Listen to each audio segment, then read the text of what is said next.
Super Bowl. There's going to be millions of people watching the game. More importantly, there's going to be the same amount of people watching all those TV commercials as well. Hi, everybody. My name is Tom Quigley. I'm the VIP player concierge, also the Weekend Paddock Seminar host. So happy that you decided to join us on this magnificent day here at Santa Anita. Not only is the weather great, 85 degrees without a cloud in the sky, on the 9-race card, we've got 4 graded stake races, including a Kentucky Derby prep race that'll award 10 Kentucky Derby points. Just one more reminder, birthday boy Michael Rona will give us the program changes at the bottom of the hour. Happy birthday, mate. But without further ado, please put your hands together, welcoming our very special guest for today, the TV commercial actor and horse player, Steve Brady. Steve, welcome to the seminar. Thanks a lot, Tom. It's great to be here. It's great to have you on. Now, you know, you walk around the racetrack, you're very anonymous. We're going to show a clip in a minute of all the TV commercials you've been in. But before we do that, how long does it take to tape a TV commercial? Oh, it's usually a full day. For like 30 seconds of airtime, if that. Yeah, well, I don't know if you've seen the DirecTV ad that I have on now, but there's this clip of me getting kicked in the back by this kid on an airplane. I had to laugh. I mean, I'm telling you, that's the hardest acting job I ever had. I had to laugh hysterically for an hour straight. It's like you run out of things to laugh at. You sure. Come up with things to laugh at in your head. But what about the kid? Did he get tired of kicking you? Yeah, he did. This Norwegian director can you get down and kick us a little harder? So it's but after a while, he was really pounding on it. Well, we've actually got a 90-second video clip of some of Steve's commercials. Again, you've seen him in a lot of commercials. For those of you here, unfortunately, I have to kind of look at one of the big screens. But for those of you watching at home, let's take a quick look at that 90-second clip of Steve's compilation of TV commercials. The Unprepared Man's Guide to Hunting. Your office attire may blend in at work, but in the outdoors, it can be a hindrance. Not to worry. Start by rolling in mud until evenly coated. Affix leaves in alternating colors. Rip sleeves to create foliage bandana. And there we go. You know, I was once a good-looking kid like you, racing my beast around the track, upshifting on straightaways, till I was checked out with the finish line in sight. Really? We're 2 peas in a pod, Sean. 2 cool dudes doing what cool dudes do. It could save you up to $100 in gas over the course of a year. I'm ranking it in! At Bridgestone, having their seat kicked on an airplane. You don't know it. Art? Lights out, baby. Evil dimwit! Oh, no! Turkey sausage to the rescue. I've been saying Doritos for weeks. No one else is talking about Doritos. I love Doritos. Doritos are phenomenal. I have a great relationship with Doritos. Look at them, they're beautiful. We're gonna have so much Doritos. I'm down a little. I'm up just a little. I'm breaking even.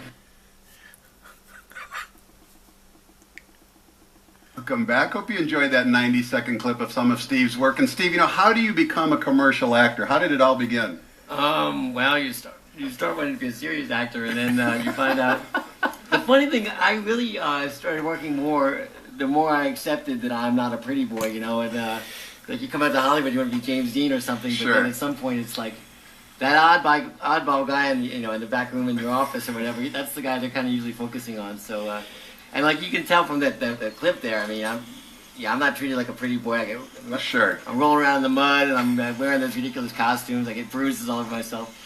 Now, how does it work? In other words, how do you get paid? Do you just get a flat fee? We don't need to know the amount. Or every time the commercial gets shown, then do you get residuals from that? Yeah, it kind of depends. And the more the world is changing, the more that's changing. National commercials, you get paid residuals on each airing. Cable, you tend to get a flat rate for that. And then there's holding fees if they don't show it, but they want to hang on to you so you don't go to a rival product or something like that. You got to pay an agent too. I'm assuming you have an agent? Yeah, they get 10%. Now, are any of your commercials going to be on the big game tomorrow? No. No. But actually, the one little dirty secret about that is evidently the Super Bowl commercial is not the best. I mean, they're good for like having people see them and stuff, and it's like, hey, I'm on the Super Bowl. But usually, a lot of times, they air them like once. And then I think one airing is included in your session fee, so you actually don't get paid that much. So I'd rather have them played a lot. At DirecTV, they played a lot, so that was good. Now, we're looking to get paid playing the horses today, but before we even look at the card, how did you actually get involved in playing the ponies? I got two words, Smarty Jones. And that was that year, and I was completely misled as to what was involved in horse racing. I was just told Smarty Jones is going to win the Triple Crown. Go down and pick up some money free at the track, you know. So I went to the track and bet on Live TV, everybody. Smarty Jones, and guess what? They don't always win. And I got. But that was the intrigue of it, right? Yes, that's part of it. Also, but it was the lesson of pari-mutuel. I didn't really get that I wasn't betting against the track. I'm betting against everybody else on the track. So there were some stiff lessons learned that day. Now, how have you improved as a handicapper since that day? Like, see the racing form in front of you, but like, you know, obviously you're a relatively newcomer to the game. I'd say less than a decade or so. So kind of, you know, what do you do in terms of trying to progress and become a better handicapper every day? I've changed over the years. I don't know if it's for the better or worse, but I think early on, I used, you know, remember those pace panels they had in Hollywood? That was one of the first things I thought, oh, that makes sense. The rabbits, the hounds. Yeah. So I kind of got into that for a while. I used to really like, there's so many ways to approach a race. Of course. And I think I've tried them all, but my final kind of thing I've settled on is watching video, which is pretty much what my answer to what I'm doing today. I watch video of every single race here. I just mark which horse was better than looked in that race. And I pretty much rely on them. And you can find value that way, right? Because there's a lot of times the trouble line in the racing form is not really going to notate the trouble you saw with your eyes. Yeah, often it's not even anywhere close to what really happened. Now, what type of player are you? In other words, when you come out to the racetrack, I'm assuming you bring a couple $100 and maybe you spray it around a little bit in the wind pools and the exotics. Just give us a glimpse into how you might attack a day's card from a wagering standpoint. That's another thing that's evolved. I don't bet every race anymore. I tend to target a little more. And I've tended to do exactas more because I tend to have long shots that may not win anyway. So, but if I think they're good enough to come in the money or at least maybe come in first or second, I like to key that horse with 3 or 4 other horses underneath and on top of the horse. And I've had some good payouts doing that. Any of your other Hollywood pals that you are in TV commercials with ever come out to the track with you? You know, I can't get them to do it that much. It's fun. I don't see. I have one good buddy who's a real racing fan who comes out. Who's a commercial actor. Commercial actor. Yeah. Okay. And what about upcoming commercials for you? Is there anything already kind of in the can that maybe we can look forward to seeing you in? No. I'm just. You're looking for work. You know, the job is going to the auditions every day. I moved to this side of town so I can be closer to Santa Anita, but it's the farthest way to get to Santa Monica, which is where all the commercial auditions are.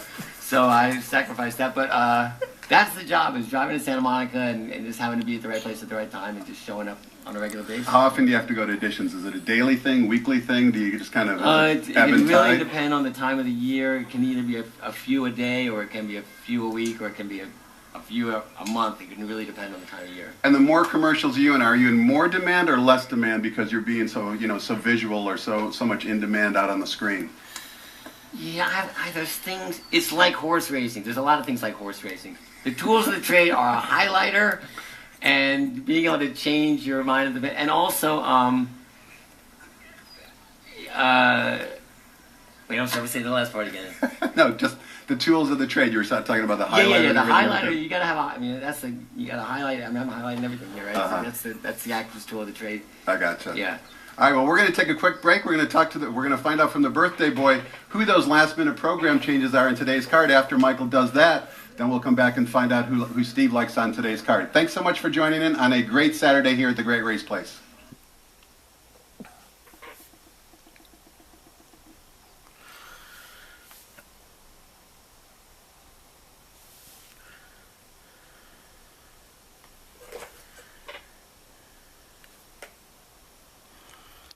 Now let's return you to the corner as Tom Quigley continues with today's special guest, commercial actor and horse player Steve Brady.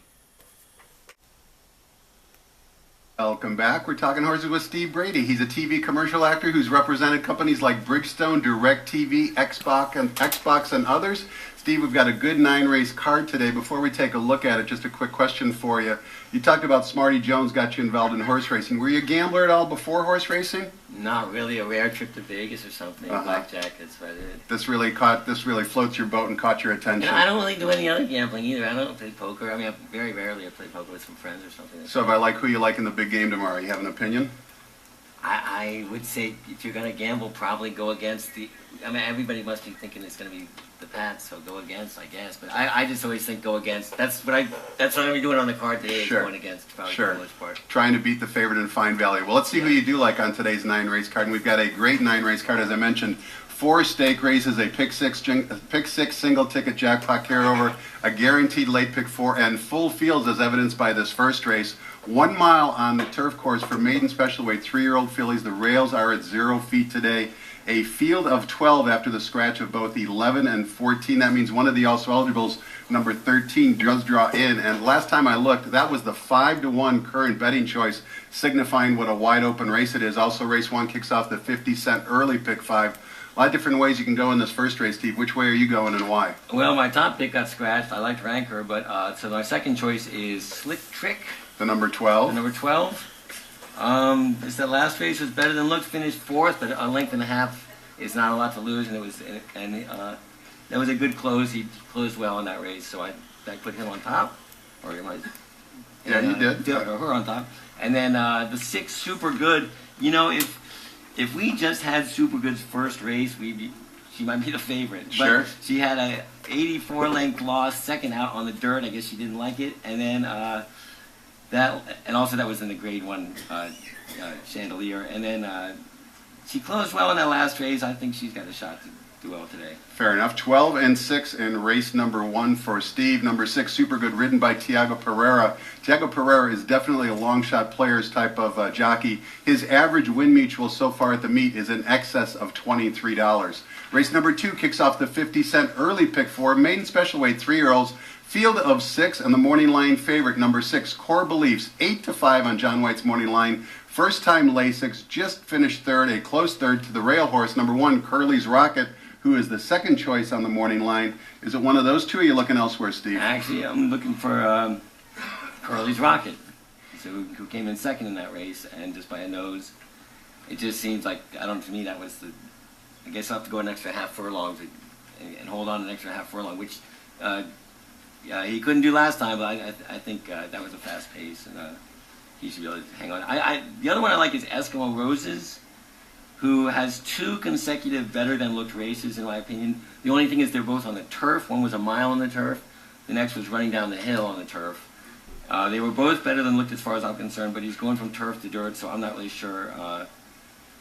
In his first 2 dirt races, he lost by 5 lengths and lost by almost 3 lengths, so I'm giving him a chance. Okay, 1 and 3 in race 2. Let me ask you a question, Steve, about number 3, Eskimo Roses. You said better than looked in the last 2 turf races. Can you define a little bit more what you mean by that? Well, usually that means either they had traffic trouble, or they came well from behind on a slow pace, or they held on well on a fast pace, which is what Eskimo Roses has done. Sure, you can see that actually with the fractions for Eskimo Roses in the 2-turn turf race. Like you said, now cutting back in distance and also switching to the main track. Race number 3, one of the 4 feature races on the card. It's the Grade 2 Palos Verdes Stakes, 6 furlongs on the main track. Scratch number 2, Bobby Abu Dhabi, leaves us with a field of 4. No show wagering in this race, and the heavy morning line favorite. 3-5 on the program, certainly to go lower, is the Breeders' Cup Sprint Champion, number 1, Roy H., who is in this race prepping for Dubai next month. Is it go time for Roy H., or are you looking to beat him? I'm trying to beat him. Not only do I look, I do what everybody does. I listen to other handicappers. Brad Freed gave it one of his podcasts the other day. He gave an interesting point. He said no horse has ever won the Breeders' Cup Sprint and then come back to win the Palos Verdes. I believe there's 3 or 4 that fit that category. So despite all those good finishes, I have Red Lightning. The only question is Red Lightning is going from an optional claiming 40 up to a G2, so that's sure a little bit of a bump. But I thought, even though that horse, he led all the way, I thought that 113 buyer, I thought he was better than looked. So 113, I guess, is Equipace. But I thought that race was better than looked. So I'm going to give him a chance. It says 8-1. Who knows what it'll actually be? But I can't ignore Roy H. He's probably, going to be in there. But I'm going to take a stab with Red Lightning. I actually think Mongolian Saturday, if the pace breaks down, could come up too. Because this trainer is kind of new to Southern California, right? But he's been running pretty well. Yes. Mongolian Saturday does not use Lasix. Also is only 1 for 11 on a fast dirt track. but as Steve indicated, could be picking up the pieces late. And Steve's top pick, number 5, Red Lightning, trained by the red hot Bill Moore. You can see hitting at in excess of a 60% wind clip at the meet. And Red Lightning does have some early speed that could be dangerous, particularly with Roy H. drawn down inside.